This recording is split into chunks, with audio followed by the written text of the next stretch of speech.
come. They both have a lot to add to this discussion because we continue to focus on the mounting problems facing small business on this show. James Oliveri is owner and CEO of Beach Bum Tanning. He owns 14 salons.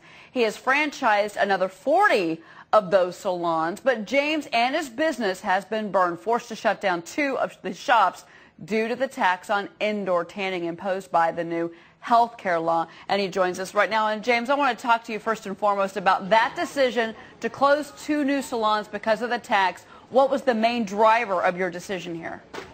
Well, it was a decrease in business. When people would come in and customers would come in and see that a 10% increase directly on their bill, they were forced to choose maybe to spend less on certain packages or even to not buy it at all.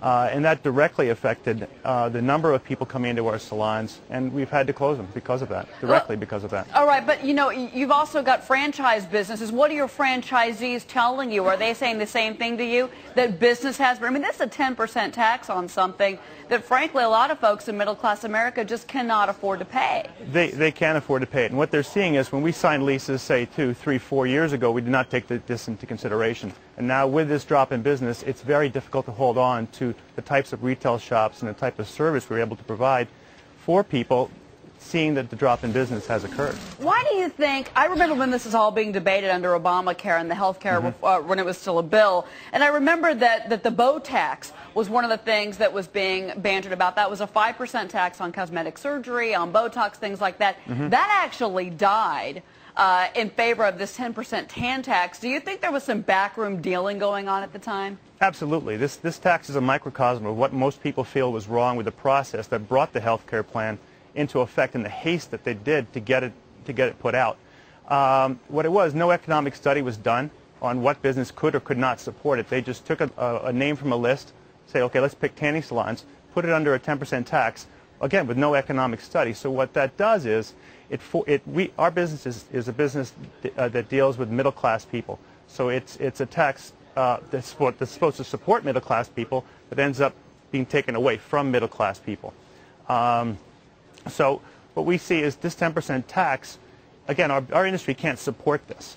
And now you're going to see closures. We're looking at probably 2,000 to 3,000 salons closing across the country. We're looking at probably 8 to 10, maybe even 15,000 jobs lost. Then you have a trickle-down effect of that. Those people who own houses, they're going to be either closed to sell or foreclose their homes. So it's affecting the middle class throughout. Most of our employees are from the 18 to 28-year-old range. Those are the highest unemployment rates in the country. Small town unemployment rates are running 15%, and everybody's going to get directly affected.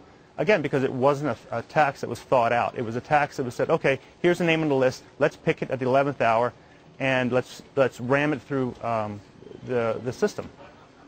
Again, another question for you. Todd Schoenberger, my colleague, is with me here in studio. Yeah, my question is, if you look at, I'm sure during the summer you probably have a slowdown as far as people coming into your shop and getting a tan. But is this, you're talking about lower sales? Are we talking about lower customers, or are we talking about recurring customers that come in, but they're just not tanning themselves as frequently as they used to? I mean, can you give us some percentages as far as your sales that are lost so far? A little bit of both. We're looking at a 20% drop just in people walking in the door. And maybe another, we're looking at what people spend on average has dropped as well. We're looking at both. I was looking at MPD Group did a study about tanning products, even just spray tans, James, and that was down 4% in 2009. So sales were already down for your industry as a whole, even before this new tax came about.